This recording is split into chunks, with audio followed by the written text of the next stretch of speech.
हाँ जी, good morning सबको। कैसे हैं आप लोग? उम्मीद करती हूँ कि ठीक होंगे। तो आज फिर से मैं आप लोगों के सामने हाजिर हूँ एक वीडियो लेकर। और आप लोगों ने ऊपर ही हेडिंग देखा होगा। बड़ा ही ज़बरदस्त और बहुत ही गंभीर बीमारी है ये, शुगर प्लस कैंसर। और ये दोनों ही बीमारियां बहुत ख़तरनाक बीमारियां हैं। तो चलिए सुनते हैं इनके बारे में आगे पूरी तरह से। और मैं आप लोगों को यही कहना चाहती हूँ कि आप इस वीडियो को बिल्कुल भी बीच में छोड़कर मत जाइए और इस वीडियो को आप पूरा सुनिए। अगर आप इस वीडियो में बने रहेंगे और आपको खुद पता चल जाएगा कि आजकल की भयंकर बीमारियां जो हैं वो और भी आगे बड़ी सी बड़ी कितनी बीमारियों का रूप धारण कर लेती हैं। तो हमें इन सब चीज़ों से बचना बहुत ज़्यादा ज़रूरी है। और अगर आप इनकी रोकथाम शुरू से ही कर लेंगे तो आप एक बहुत बड़ा रोगी होने से बच सकते हैं। तो चलिए चलते हैं, वीडियो को शुरू करती हूँ मैं। तो स्वागत है आपका मेरे इस चैनल पर। तो सबसे पहले मैं आप लोगों को बताना चाहती हूँ कि जो कैंसर है एक बहुत ही बड़ा रोगी बन जाता है अगर इंसान को कैंसर हो जाता है। तो दूसरे नंबर पर आती है हमारी शुगर की बीमारी। और जब शुगर की बीमारी हो जाती है इंसान को तो उसका तो इलाज अगर आप लोग नहीं करते फिर तो यही बीमारी कैंसर के रूप में भी कब बदल जाती है आप लोग इसके बारे में नहीं जान पाएंगे। लेकिन सबसे पहले तो आपको शुगर से बचना है। तो शुगर के बारे में मैं आप लोगों को पहले ही एक वीडियो बता चुकी हूँ और आप डिस्क्रिप्शन में वो लिंक देख सकते हैं। तो अगर आप उसको भी ध्यान से देखेंगे तो आप शुगर के रोगी होने से भी बच सकते हैं। तो मैं आप लोगों को बताना चाहती हूँ कि अगर आपको कैंसर का रोग हो जाता है, कैंसर और शुगर के बीच का अंतर क्या है।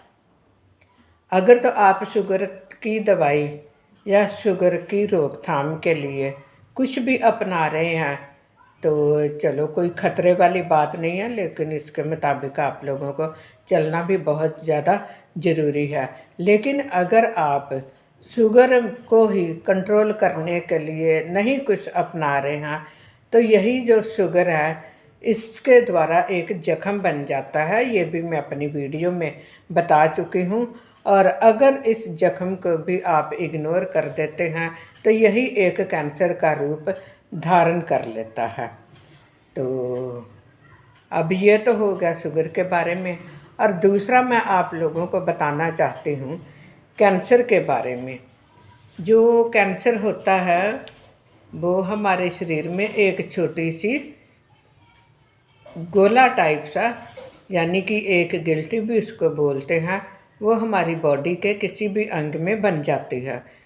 तो अगर वो हमें फील होती है तो उसको निकलवाना बहुत ज़्यादा ज़रूरी हो जाता है। तो अगर हम उसको नहीं निकलवाते तो वही एक कैंसर के रूप में बहुत बड़ी बीमारी का रूप धारण कर लेता है। तो चलिए इसके बारे में मैं आपको एक छोटी सी बात बताती हूँ जो कि मेरी आँखों देखी है।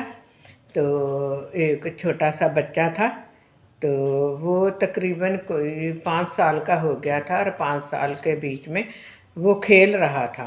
और खेलते खेलते उसकी जो थाई है उसके ऊपर एक बॉल लग गई थी।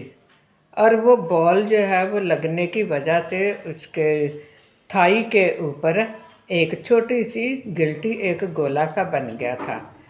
तो उन लोगों को बताया गया कि इसका इलाज करवाना ज़रूरी है, क्योंकि अगर आप इसका इलाज नहीं करवाएंगे तो ये खतरा बन सकता है। लेकिन मैं नहीं जानती कि वो लोग इसका इलाज क्यों नहीं करवा पाए। बहुत कोशिश भी की और हमने उनको बोला था कि आप इसको एडमिट करवा दो, तो जितना हो सकेगा हम लोग भी करेंगे। लेकिन यही जो एक गिल्टी है ये धीरे धीरे बढ़ती गई और ये गिल्टी जो है ये थाई की जो हड्डियां थी उन तक ये पहुंच गई और ये जो कैंसर था वो हड्डियों के अंदर भी पहुंच गया। और जैसे जैसे ये कैंसर हड्डी के अंदर पहुंचने लग गया तो उस बच्चे को चलने फिरने में दिक्कत होने लगी। और वो बच्चा जब चलते फिरते नहीं वो चल फिर सकता था क्योंकि उसको प्रॉब्लम होने लगी थी, तो वो एंड में वो बेड पर आ गया और वो बच्चा 2 साल बड़ी मुश्किल से जीवित रहा। और बाद में उसका इलाज करवाने की उन्होंने कोशिश भी की लेकिन उसका इलाज नहीं हुआ। तो मैं आप लोगों को यही बताना चाहती हूँ कि अगर आपकी बॉडी में कहीं भी कोई भी गिल्टी है या गोला है, मांस का गोला भी होता है, ये ब्लड का गोला भी होता है, तो अगर आप इन चीज़ों को इग्नोर कर देते हैं तो यही जो गिल्टियाँ जो गोला होता है यही एक बीमारी का रूप धारण कर लेते हैं। और शुगर और कैंसर के बीच का ये अंतर है कि अगर आप शुगर का गोला निकाल देते हैं या निकलवा देते हैं तो यही ये जो गोला निकलवाने के बाद आपको उस जगह पर रेडियोलॉजी वाले देखते हैं, यानी कि उस जगह पर एक सेक लगाया जाता है तो उसके द्वारा उसकी जो जड़ है उसको ख़त्म किया जाता है। तो अगर आप इस गिल्टी को निकलवा देते हैं, इसका ऑपरेशन किया जाता है, इसकी जड़ को ख़त्म करने की कोशिश की जाती है, तो इसके द्वारा आप एक लंबी उम्र जी सकते हैं। और इसके लिए आपको खाना पीना भी ढंग से खाना पड़ेगा, दवाइयाँ भी पूरी खानी पड़ेंगी। तो इस तरह से जो कैंसर वाला मरीज़ है वो तो लंबी उम्र जी सकता है, लेकिन जो शुगर का पेशेंट है अगर उसके जख्म हो जाता है तो वो लंबी उम्र नहीं जी सकता और उसका जो जख्म है वो उसी की बॉडी के बीच में फैलता जाता है। अगर जख्म फैल जाता है तो आप उस मरीज़ को कभी भी नहीं बचा सकते। आप उसकी ड्रेसिंग करवाएंगे, लगातार ड्रेसिंग करवाएंगे और वो जख्म कम होएगा फिर बढ़ता जाएगा।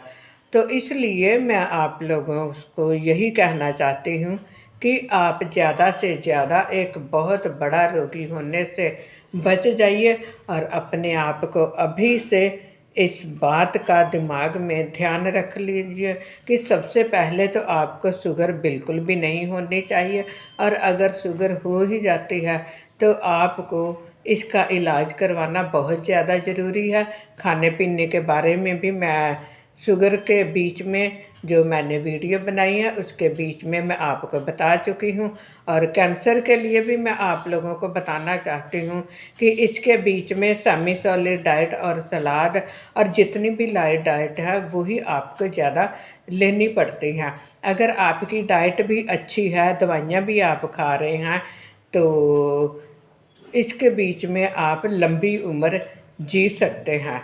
तो अब ख़ास इसके बीच में मैं आप लोगों को ये बताना चाहती हूँ कि जो कैंसर का मरीज़ है अगर वो एक्सरसाइज करता है डेली, खाना खाने के बाद भी, खाली पेट भी, तो उसके बीच में वो जो इंसान है वो लंबी उम्र जी सकता है।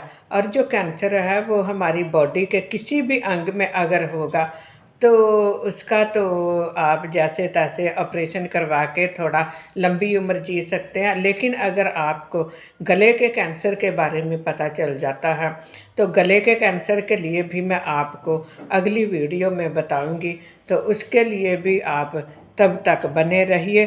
और इस वीडियो को अगर अच्छी लगी है तो इसको लाइक कीजिए, शेयर कीजिए और नोटिफिकेशन भी आप अपना खुद ऑन कर लीजिए ताकि आपको मेरी अगली वीडियो अपडेट जब भी हो तो आपको पता चल जाए। और अगली वीडियो मेरी गले के कैंसर के लिए होएगी और मेरी पीना परवीन के नाम से फेसबुक आईडी है, आप उसको फॉलो कीजिए। और अगर आप चाहते हैं कि आपको किसी और भी तरह की जानकारी चाहिए तो आप मेरी फेसबुक आईडी पे फॉलो कीजिए और वहाँ पर मैं मैसेंजर से आप लोगों के साथ बात कर सकती हूँ। तो थैंक यू, धन्यवाद इस वीडियो को देखने के लिए।